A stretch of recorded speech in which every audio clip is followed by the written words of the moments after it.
Hello everyone, आप सबका स्वागत है हमारी यूट्यूब चैनल स्टॉक न्यूज पर। और आज के इस वीडियो में हम बात करने जा रहे हैं बैंक ऑफ बड़ौदा के बारे में। 203 रुपए का शेयर है और पिछले कुछ दिनों से ये लगातार गिर रहा है।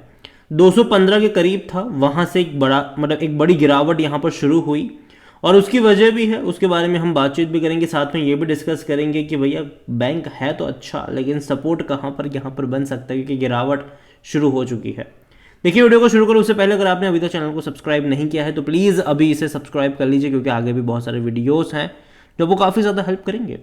तो देखिए, एक महीने में 4% का डिक्लाइन है और पिछले एक साल में देखोगे तब तो 56% की बेहतरीन तेज़ी है। अच्छी तेज़ी आई थी, गिरावट भी आई, उसके बाद जब भागना शुरू किया वो काफ़ी अच्छी रफ्तार है। देखो, बीच बीच में करेक्शन बने हैं, 200 रुपये से ऊपर जाने के बाद वापस से गिरा ज़रूर था, 185 के करीब गया, वापस से तेज़ी बनी है, वापस से यहाँ से गिरावट शुरू हुई है और शायद हो सकता है कि ये 190 तक जाता हुआ आपको यहाँ से नज़र आ सकता है। हालांकि कुछ दिन पहले खबर आई थी कि बैंक ऑफ बड़ौदा जो है वो तकरीबन 10,000 करोड़ रुपए रेज करने वाला है वाया लॉन्ग टर्म बॉन्ड्स के जरिए, जो कि अच्छी बात है। देखो, बैंक जब भी पैसा रेज करती है तो ये अच्छी खबर होती है बैंक्स के लिए, और उम्मीद करते हैं कि सक्सेसफुली इस पैसे को रेज करे और आने वाले टाइम में उसको और अच्छे से इस्तेमाल कर पाए। लेकिन गिरावट की जो सबसे बड़ी वजह है वो आरबीआई का निर्देश है। देखिए, आरबीआई ने बैंक ऑफ बड़ौदा को बोला है कि भैया आप अपनी जो बीओबी वर्ल्ड ऐप है उससे और नए कस्टमर को नहीं जोड़ सकते हैं। हालांकि ये टेम्पररी ऑर्डर है, क्योंकि अभी बैंक ऑफ बड़ौदा में कुछ दिक्कत चल रही है इनकी ऐप में, लेकिन जैसे ही वो सॉल्व हो जाएगा ये भी शुरू हो जाएगा। लेकिन यहाँ पर शॉर्ट टर्म के लिए डेफिनेटली ये ऐसी खबरें इफेक्ट जो है वो डालती ज़रूर है। यहाँ पर आरबीआई ने आदेश दिया है, 10 अक्टूबर को दिया था ये, और उसी दिन सबसे बड़ी गिरावट भी देखने को मिली कि भैया नए कस्टमर्स आप अपनी उस ऐप पर नहीं जोड़ सकते।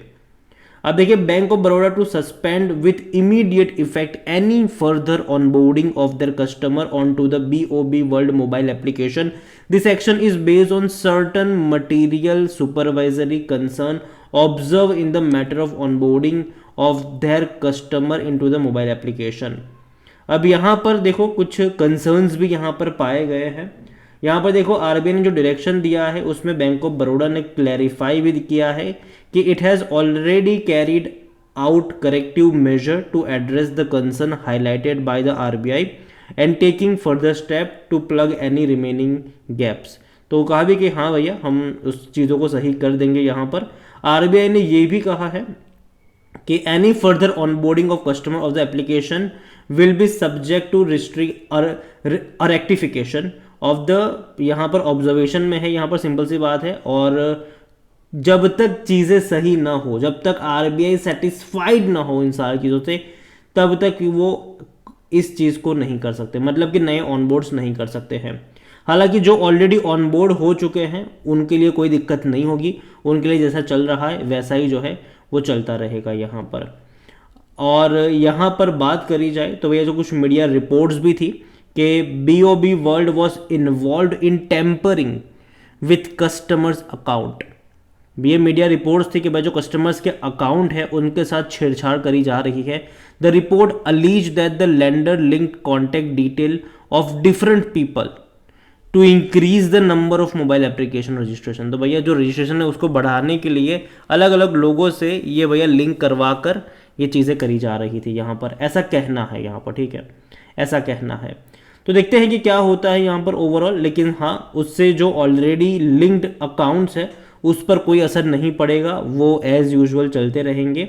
लेकिन जो नए कस्टमर्स हैं वो यहाँ पर नहीं जोड़ पाएंगे। क्लैरिफिकेशन में ये भी कहा है कि इससे इनके जो बाकी सर्विसेज है, जैसे कि डिजिटल बैंकिंग चैनल्स हो गया, सच एज नेट बैंकिंग हो गया, व्हाट्सएप बैंकिंग हो गया, डेबिट कार्ड, एटीएम, उस पर भी कोई असर नहीं पड़ने वाला है। वो नॉर्मल तरीके से चलता रहेगा और वहाँ पर नए कस्टमर्स को ऑनबोर्ड करे जाएंगे, ठीक है, वहाँ पर नए कस्टमर्स को ऑनबोर्ड करा जाएगा। देखिए, वॉल्यूम्स देखोगे तो तकरीबन 3.25 करोड़ के आसपास के वॉल्यूम्स भी यहाँ पर देखने को मिल रहे हैं। बड़ी क्वांटिटी में शेयर ट्रेड होते नजर आए।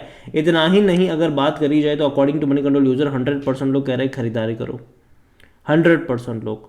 और जहाँ तक बात करी जाए इस बैंक को लेकर तो भैया टारगेट जो थे वो तकरीबन 200 के आसपास, 240 का टारगेट था, ठीक है, अगस्त महीने में एलकेपी सिक्योरिटीज़ की तरफ से। मोतीलाल ओसवाल ने 240 का टारगेट दिया था, एमके ग्लोबल ने 260 का टारगेट दिया था। यहाँ पर अगर बात करें नंबर्स की तो भैया वो भी शानदार आए हैं। और अगर क्वार्टर ऑन क्वार्टर पे देखोगे तो वो भी नंबर बहुत शानदार है, रेवेन्यू वाइज भी और प्रॉफिट वाइज अगर आप देखो तो लास्ट क्वार्टर में डिक्लाइन आया था, मतलब थोड़ी बहुत दिक्कत अभी ज़रूर है, लेकिन फिर भी सितंबर क्वार्टर के नंबर देखने होंगे।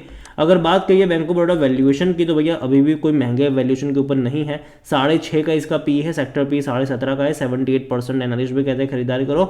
शेयर होल्डिंग में अगर हम देखेंगे तो प्रमोटर यहाँ पर कौन है, गवर्नमेंट है, सरकारी बैंक है, 63.97% की होल्डिंग है और बड़े बड़े फंड हाउस बड़ी क्वांटिटी लेकर बैठे हैं और ये लेटेस्ट शेयर होल्डिंग पैटर्न है सितंबर का। 9.81% म्यूचुअल फंड के पास है, जो पहले 9.82 था, मतलब कोई उतना बड़ा चेंजेस नहीं हुआ है, ना ही डोमेस्टिक में कोई इतना बड़ा चेंज हुआ है, ना ही एफआईएस में कोई उतना बड़ा चेंज हुआ है। देखा जाए तो अच्छी बात है यहाँ पर कि बड़े बड़े फंड हाउस की अच्छी खासी क्वांटिटी है और रिटेल और अदर की मिलाकर 7.64% की होल्डिंग है।